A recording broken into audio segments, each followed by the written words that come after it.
Assalamualaikum warahmatullahi wabarakatuh. Sebelum kita mulai ceritanya, jangan lupa klik like, subscribe, dan nyalakan loncengnya. Supaya kamu gak ketinggalan cerita horor menyeramkan lainnya. Siap? Kita mulai. Malam itu, kami berempat memutuskan mendaki sebuah gunung yang bahkan warga sekitar enggan menyebut namanya. Gunung Larang. Banyak cerita beredar tentang pendaki yang hilang tanpa jejak, tentang suara-suara aneh yang menggema di hutan, dan tentang penjaga gaib yang melindungi puncak dari tangan manusia. Tapi, kami terlalu sombong untuk percaya. Awal perjalanan, Dika, Rian, Tio, dan Sari tiba di base camp sekitar jam 9 malam. Mereka menyewa porter untuk mengantar sampai pos awal, lalu melanjutkan sendiri. Langit gelap, angin dingin, dan kabut tipis menyelimuti jalur. Di pos 1 mereka masih bercanda-canda. Sari sempat merasa ada bayangan hitam di ujung matanya, tapi ia diam saja. Di pos 2, suasana berubah. Pondok reot dengan papan tua bertuliskan, "Jangan lanjutkan," membuat mereka terdiam.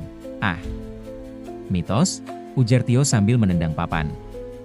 Setelah berjam-jam berjalan, mereka menyadari satu hal mengerikan, pita merah yang tadi mereka pasang. Kini tampak di pohon di depan mereka lagi. Padahal mereka sudah berjalan lurus jauh ke dalam. "Ini. Kita muter di tempat yang sama," bisik Raka dengan wajah pucat.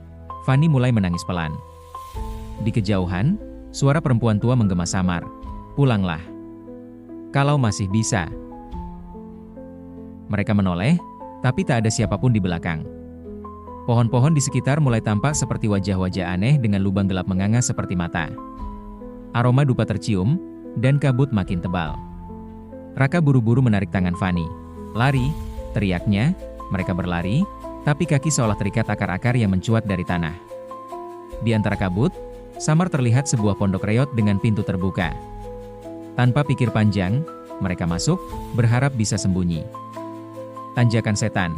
Sekitar jam 2 dini hari, mereka tiba di tanjakan terakhir, yang warga sebut Tanjakan Setan.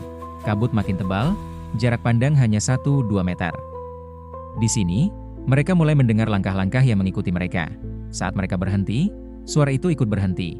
Saat mereka berjalan, suara itu ikut berjalan. Sari mulai panik dan menangis. Rian menggenggam tangannya, berusaha tenang, walau wajahnya sendiri pucat.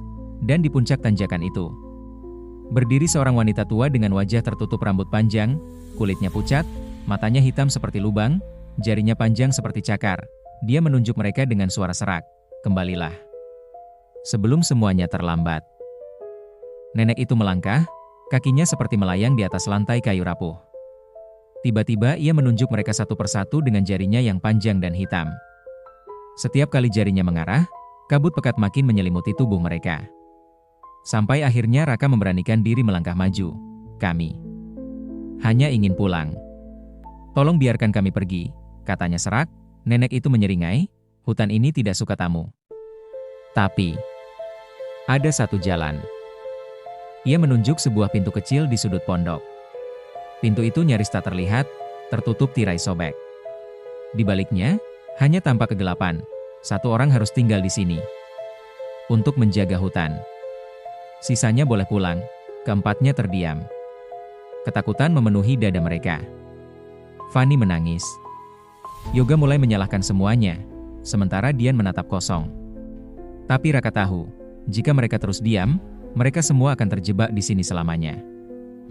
Di antara langkah-langkah mereka, terdengar suara-suara bisikan. "Jangan pergi. Tetaplah di sini. Temani kami." Kadang tawa anak-anak, kadang isak tangis. Rian sempat terjatuh, dan ketika Dika membantunya berdiri, tangan Rian penuh goresan seperti dicakar-cakar. Di belakang mereka, bayangan hitam raksasa terlihat mengejar dari balik kabut. Mereka hanya bisa terus berlari, sambil membaca doa dalam hati. Fajar menyingsing. Ketika fajar mulai tampak di ufuk timur, kabut perlahan menipis. Suara-suara aneh lenyap.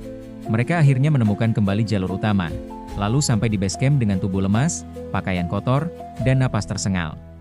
Mereka bertiga menoleh. Di kegelapan hutan, siluet Raka tampak berdiri di antara kabut, kini dengan mata merah menyala.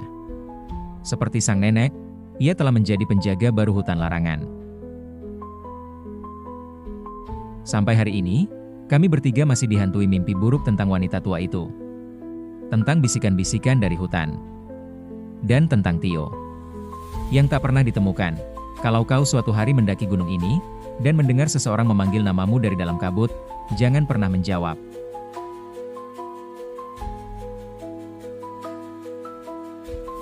Selesai. Terima kasih sudah menonton sampai habis. Jangan lupa like, komen, subscribe untuk cerita horor lainnya. Sampai jumpa.